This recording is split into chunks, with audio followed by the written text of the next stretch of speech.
Azərbaycan diktatura ölkədir, bilirsən? Bu insanın üstündə şeytan var ha. Qurana Yox, bilirsən də, diktatura ölkədir, bilirsən də neftimizin pullarını yeyirlər. Türkiyədə otel alıblar 500 milyon dollar. Hayır, yaxşı eləyiblər. Verməyin, almasınlar. Yaxşı eləyiblər. Mənə. Oğurlayıblar axı, verməmişik. Yox, sənin cibindən olub şey götürürlər, mənim cibimdən götürürlər. Mənə dəxlisi yoxdur sənin cibində. Hər kəs öz cibinə xaz eləyir. Necə mənə daxlısı yoxdur? Mənim dostlarımı, mənim millətimin cibinə götürürlər. Mənim cibimdən götürməyiblər. Mənim evimə girməyiblər. Götürməyiblər? Mən artıq söz deməyiblər. Mən nə qələt eləyərəm ki, artıq söz. Necə, qazilərin pulunu ötürüblər. Sən önəmli dörsən ki mənə. Qazilərin pulunu ötürüblər.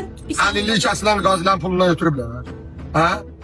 11 min şəhidlərə pul veriblər. Halbuki 11 min mənim burada 20 günümün puludur. Necə yəni? Veriblər də. Mənim dostum övlad böyüdü. Mənim qonşum övlad böyüdüb əziyyətlə 18 ildən sonra aparıblar Raskoda etmiş. Necə yəni? Mən dostumsun narahat olmayayım. Deyim ki qonşumsun narahat olmuyor. Çox Narahat olmayayım mən qonşumsun. Çox narahatsan. 100%. 100%. Çünki qısa ömür yaşayırıq. 50 il yaşayırıq, 60 il yaşayırıq. Onda 2 kim yaşayır? Getmirsən ora səhərdən. Yo özüm. Niyə özüm üçün? Hələ prezidentin də özü üçün yaşayır, da ailəsi üçün yaşayır.